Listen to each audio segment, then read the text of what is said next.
Hello Year 10 and welcome to the second of our plot lessons, and in this lesson today we are going to be covering Acts 3, 4 and 5 of the play Macbeth.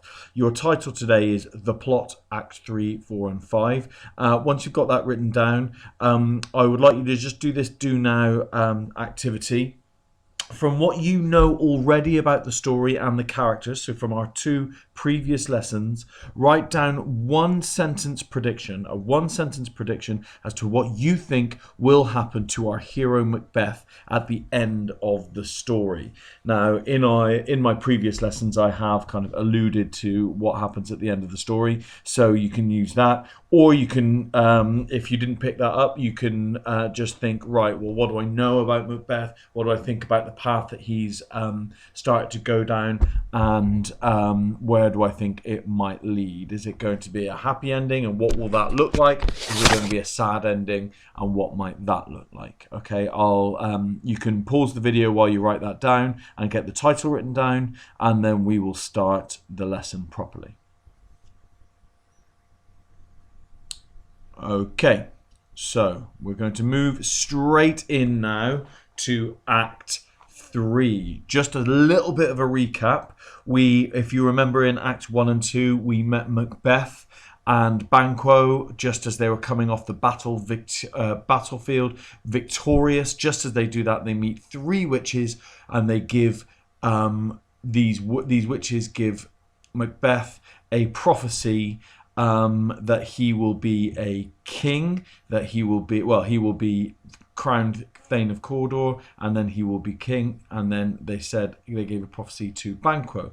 Macbeth then sent a letter to his wife, who starts plotting to kill the king. And at the end of Act 2, very briefly, Macbeth and his wife, Lady Macbeth, had killed the king, and the king's sons, Malcolm and Donalbain, had fled. Okay, so we are now moving into Act 3. So, Act 3, Scene 1. In the royal palace at Forest, Banquo paces and thinks about the coronation of Macbeth and the prophecies of the Weird Sisters. The witches foretold that Macbeth would be king and that Banquo's line would eventually sit on the throne. Banquo's line just means Banquo's sons, or his grandsons, his descendants. If the first prophecy came true, Banquo thinks, feeling the stirring of ambition, then why not the second? Macbeth enters attired as king. He is followed by Lady Macbeth, now his queen, and the court. So the court is all the people around the king and the queen, the noblemen, the servants, all of that kind of stuff. Macbeth and Lady Macbeth ask Banquo to attend the feast that they will host that night. Banquo accepts their invitation and says that he plans to go for a ride on his horse for the afternoon. Macbeth mentions that they should discuss the problem of Malcolm and Donalbain. The brothers have fled from Scotland and may be plotting against his crown. So we can see Macbeth is starting to be a little bit paranoid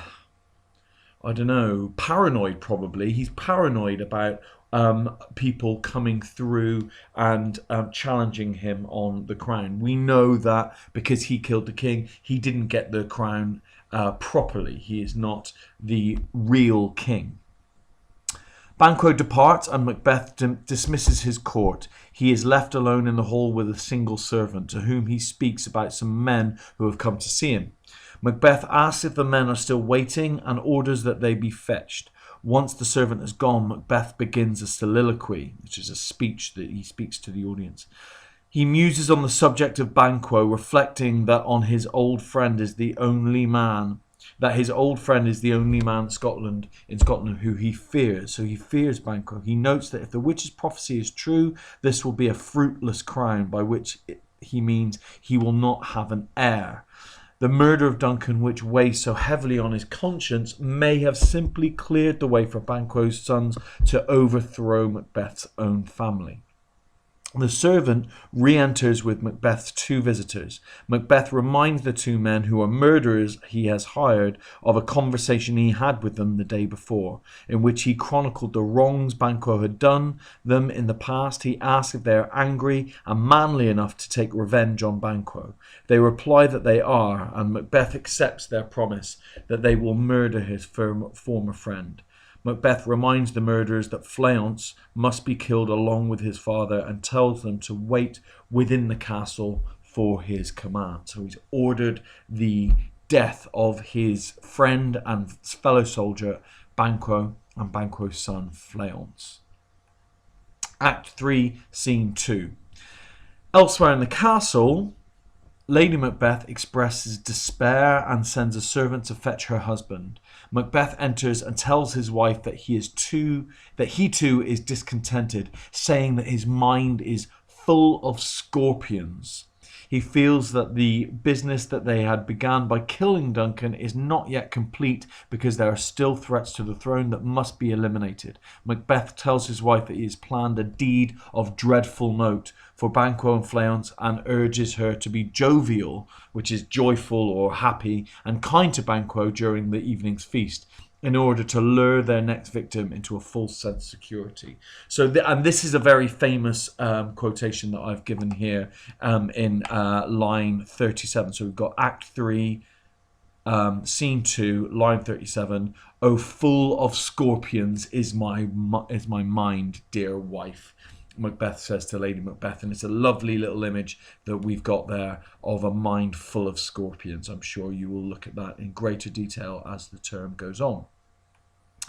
Act 3, Scene 3. It is dusk, which is kind of evening time. The sun is going down, and the two murderers, now joined by a third, linger in a wooded park outside the palace. Banquo and Fleance approach on their horses and dismount. They light a torch, and the murderers set upon them. The murderers kill Banquo, who dies, urging his son to flee and to avenge his death. One of the murderers extinguishes the torch, and in the darkness Fleance escapes. The murderers leave with Banquo's body to find Macbeth and tell him what has happened. Act 3, Scene 4. It's quite a big scene, it's quite an important scene, and there's a film version from the more recent, I think 2015 film version on this YouTube clip.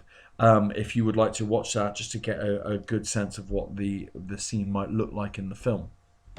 So Act 3, Scene 4. On stage stands a table heaped with a feast. This is a banquet. This is a very famous banquet scene. Macbeth and Lady Macbeth enter as king and queen, followed by their court, whom they bid welcome. As Macbeth walks among the company, the first murderer appears at the doorway. Banquo speaks to him for a moment, learning that Banquo is dead. Macbeth speaks to him for a moment, learning that Banquo is dead and that Fleance has escaped.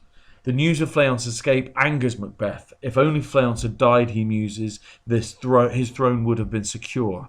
Instead, the worm that's fled hath nature, in time will venom breed. Okay, so again, we've got these animal imagery coming through, like the scorpions in his mind from the previous scene. Returning to his guest, Macbeth goes to sit at the head of the royal table, but finds Banquo's ghost sitting in his chair. Horror-struck, Macbeth speaks to the ghost, which is invisible to the rest of the company. Lady Macbeth makes excuses for her husband, saying that he occasionally has such visions and that the guest should simply ignore his behaviour. She then speaks to Macbeth, questioning his manhood and urging him to snap out of his trance. The ghost disappears and Macbeth recovers, telling his company, "I have a strange infirmity which is nothing to those that know me." As he offers a toast to the company, however, Banquo's spectre reappears and shocks Macbeth into further reckless outbursts. Continuing to make excuses for her husband, Lady Macbeth sends the alarmed guests out of the room as the ghost vanishes again. Macbeth mutters that blood will have blood, and tells Lady Macbeth that he has heard from the servant spy that Macduff intends to keep away from court. behavior that verges on treason. He says that he will visit the witches again tomorrow in the hopes of learning more about the future and about who may be plotting against him. He resolves to do whatever is necessary to keep his throne, declaring, "I am in blood, stepped in so far that, should I wade no more, returning were as tedious to go as go o'er." Lady Macbeth says that he needs sleep and that they retire to their bed. So, "I'm in blood, stepped in so far that I should wade no more, returning were as tedious as go o'er." What that means is he's killed so many people now that he can't go back. He must keep going forward with this. He's set out a course for himself, and to return would be too difficult for him now. Okay. Now we've got Acts 3, scenes 5 and 6. Upon the stormy heath, the witches meet with Hecate, the goddess of witchcraft. Hecate scolds them for meddling in the business of Macbeth without consulting her, but declares that she will take over as supervisor of the mischief. She says that when Macbeth comes the next day, as they know he will, they must summon visions and spirits whose messages will fill him with a false sense of security and draw him on to his confusion. Hecate vanishes and the witches go to prepare their charms. Scene 6. That night, somewhere in Scotland, Lennox walks with another lord discussing what has happened to the kingdom. Banquo's murder has been officially blamed on Fleance, who has fled. Nevertheless, both men suspect Macbeth, whom they call a tyrant, in the murders of Duncan and Banquo. The Lord tells Lennox that Macduff has gone to England, where he will join Malcolm in pleading with England's King Edward for aid. News of these plots has prompted Macbeth to prepare for war. Lennox and the Lord express their hope that Malcolm and Macduff will be successful and that their actions can save Scotland from Macbeth. So here we've got, in these two scenes, we've got the witches and their goddess Hecate plotting and to confuse him and to draw him into a false sense of security. But you've also got Lennox starting to plot against Macbeth, going to find allies, find friends that he can have in Malcolm and in particular Macduff. Macduff is a key character that we haven't met yet, but he is going to be key to the uprising against Macbeth. Okay, so that was Act 3. Just like you've done with Acts 1 and 2 in our previous lesson, I would like you to write a brief summary of the third act of the play. You can write a paragraph outlining the key events so far in this act, or you can write a series of bullet points, again at least 7, no fewer than 7, outlining the main things that happen.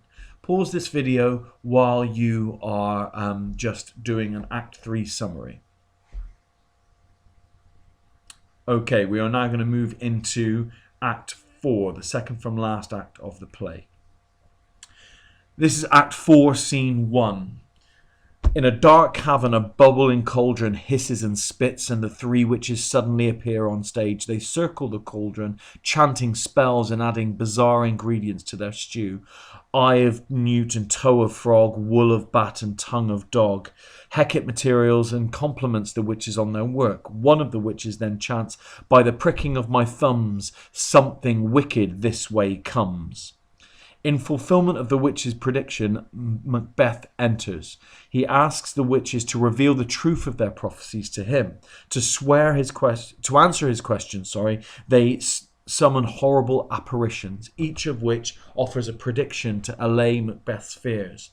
The first, a floating head, warns him to beware Macduff. Macbeth says that he has already guessed as much. Then a bloody child appears and tells him that no one of woman born shall harm Macbeth. Next, a crowned child holding a tree tells him that he is safe until Birnam Wood moves to Dunsinane Hill. Finally, a procession of 8 crowned kings walks by, the last carrying a mirror. Banquo's ghost walks at the end of the line.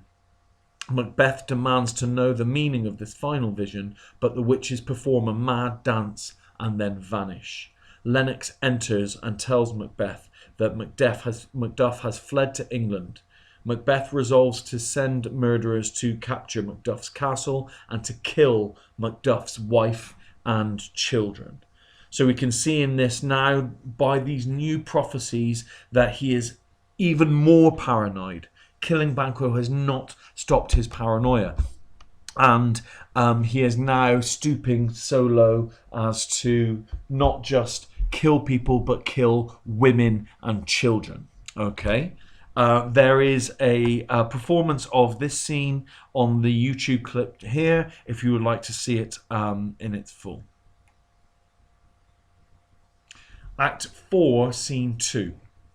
At Macduff's castle, Lady Macduff accosts Ross, demanding to know why her husband has fled. She feels betrayed. Ross insists that she trust her husband's judgment and then regretfully departs. Once he's gone, Lady Macduff tells her son that his father is dead, but the little boy perceptively argues that he's not.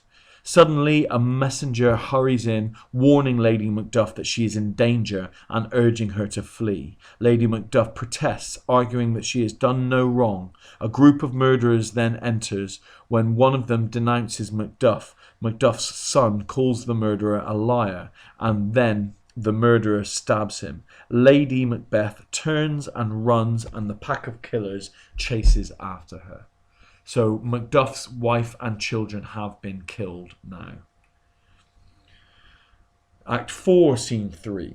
Outside King Edward's palace, Malcolm speaks with Macduff, telling him that he does not trust him since he has left his family in Scotland and may be secretly working for Macbeth. To determine whether Macduff is trustworthy, Malcolm rambles on about his own vices. He admits that he wonders whether he is fit to be king, since he claims to be lustful, greedy, and violent. At first, Macduff politely disagrees with his future king, but eventually Macduff cannot keep himself from crying out, "Oh, Scotland, Scotland!" Macduff's loyalty to Scotland leads him to agree that Malcolm is not fit to govern Scotland, and perhaps not even to live. In giving voice to this disparagement, Macduff has passed Malcolm's test of loyalty. Malcolm then retracts the lies he has put forth about his supposed shortcomings and embraces Macduff as an ally. A doctor appears briefly and mentions that a crew of wretched souls waits for King Edward so they may be cured. When the doctor leaves, Malcolm explains to Macduff that King Edward has a miraculous power to cure disease. Ross enters. He has just arrived from Scotland and tells Macduff that his wife and children are well. He urges Malcolm to return to his country, listing the woes that have befallen Scotland since Macbeth took the crown. Malcolm says that he will return with 10,000 soldiers lent him by the English king. Then, breaking down, Ross confesses to Macduff that Macbeth has murdered his wife and children. Macduff is crushed with grief. Malcolm urges him to turn his grief into anger, and Macduff assures him that he will inflict revenge upon Macbeth. So we now have a group of allies that want to lead an assault on Macbeth, King Macbeth, up in Scotland. Okay, so once we've done before, I would like you to write a short summary, either in paragraph form or in bullet points, of Act 4. Okay, it's a shorter act. There's a lot of things that are going on kind of behind the scenes. It's certainly not that focused on Macbeth himself, but it's very much setting the stage for our final act. Pause this video, write your summary, and then we will go on into the final act of the play. Okay, we're ready to go. So, Act 5, Scene 1. At night in the King's Palace in Dunsinane, a doctor and gentlewoman discuss Lady Macbeth's strange habit of sleepwalking. Suddenly, Lady Macbeth enters in a trance with a candle in her hand. Bemoaning the murders of Lady Macduff and Banquo, she seems to see blood on her hands and claims that nothing will ever wash it off. She leaves, and the doctor and gentlewoman marvel at her descent into madness. Again, this is a very famous scene, very famous speech from Lady Macbeth.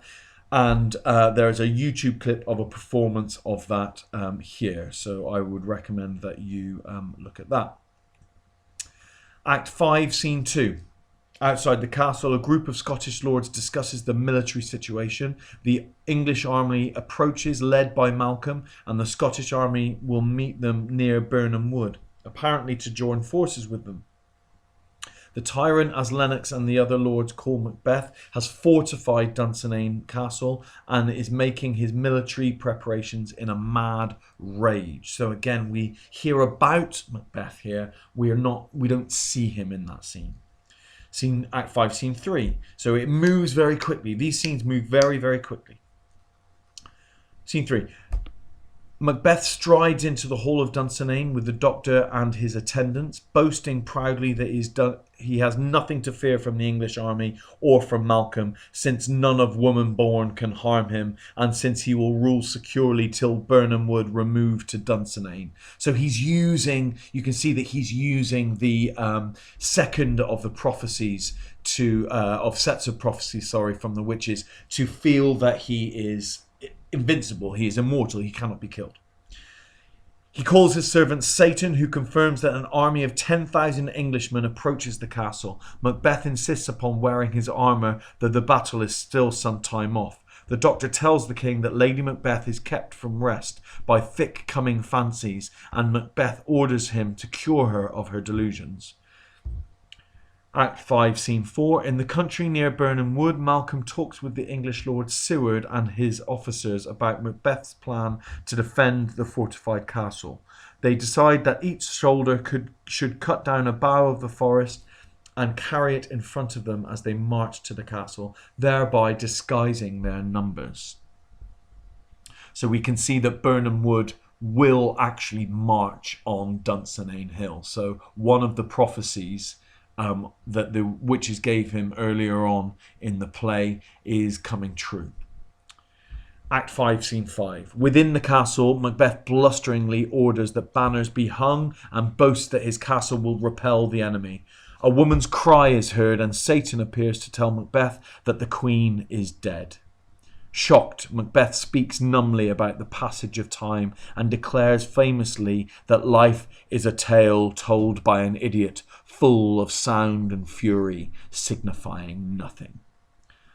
A messenger enters with astonishing news. The trees of Birnam Wood are advancing towards Dunsinane. Enraged and terrified, Macbeth recalls the prophecy that said he could not die until Birnam Wood moved to Dunsinane. Resigningly, he declares that he is tired of the sun and that at least he will die fighting. And again, this is quite a famous speech that he gives, and there is a YouTube clip if you would like to watch that speech. And now we have lots of scenes in very, very quick succession. So we've got Act 5, Scene 6. Outside the castle, the battle commences. Malcolm orders the English soldiers to throw down their bows and draw their swords. Act 5, Scene 7. On the battlefield, Macbeth strikes those around him vigorously, insolent because no man born of woman can harm him. He slays Lord Seward's son and disappears in the fray. Act 5, Scene 8. Macduff emerges and searches the chaos frantically for Macbeth, whom he longs to cut down personally. He dives again into the battle. Act 5, Scene 9. Malcolm and Seward emerge and enter the castle. Act 5, Scene 10. Elsewhere on the battlefield, Macbeth at last encounters Macduff. They fight, and when Macbeth insists that he is invincible because of the witch's prophecy, Macduff tells Macbeth that he was not of woman born, but rather from his mother's womb untimely ripped. She had a caesarean section. Macbeth suddenly fears for his life, but he declares that he will not surrender. To kiss the ground before young Malcolm's feet and be baited with a rabble's curse, they exit fighting. Malcolm and Seward walk together in the castle, which they have now effectively captured. Ross tells Seward that his son is dead. Macduff emerges with Macbeth's head in his hand and proclaims Malcolm King of Scotland. Malcolm declares that all his thanes will be made earls according to English system of peerage. They will be the first such lord in Scottish history. Cursing Macbeth and his fiend-like queen, Malcolm calls all those around him his friends and invites them all to see him crowned at Scone. And that is the end of the play. Okay, so like you've done with every act so far, I would like you to go through Act 5 and write a very brief summary about what happens, the main plot points of the story. Okay?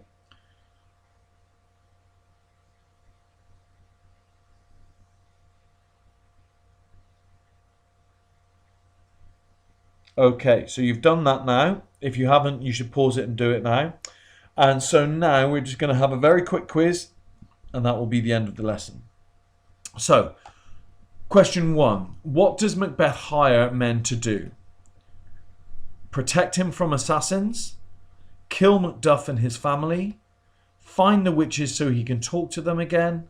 Kill Banquo and his son? A, B, C, or D? When he sees them a second time, what 4 things do the witches show Macbeth?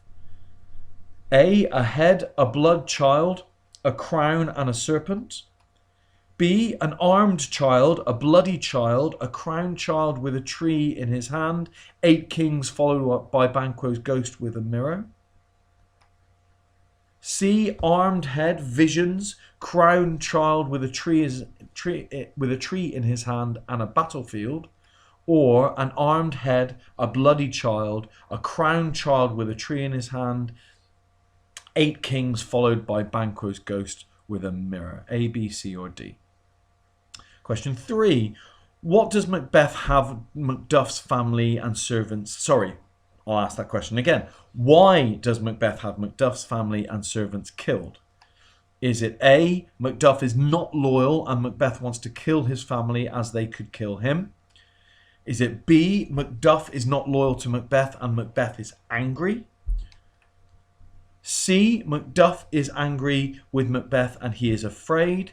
Or D, Macduff is not loyal and Macbeth is happy? Write down your answer there. Question 4. Towards the end of the play, which words best describe Lady Macbeth's behaviour in this act? Confident, egotistical and boastful? B, ambitious, power-driven and determined? C, psychotic, unstable and melodramatic? Or D, obsessive, paranoid and unhinged? In this act, towards the end of the play, which words best describe Lady Macbeth?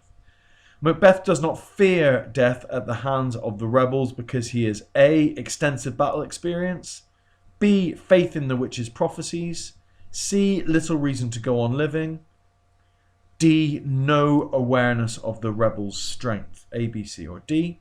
And last question, in the last scene, Macbeth fights to the death because he A, is given no other choice, B, thinks that Macduff can easily be defeated, C, does not believe Macduff's claims about his birth, or D, prefers an honourable defeat to a humiliating surrender.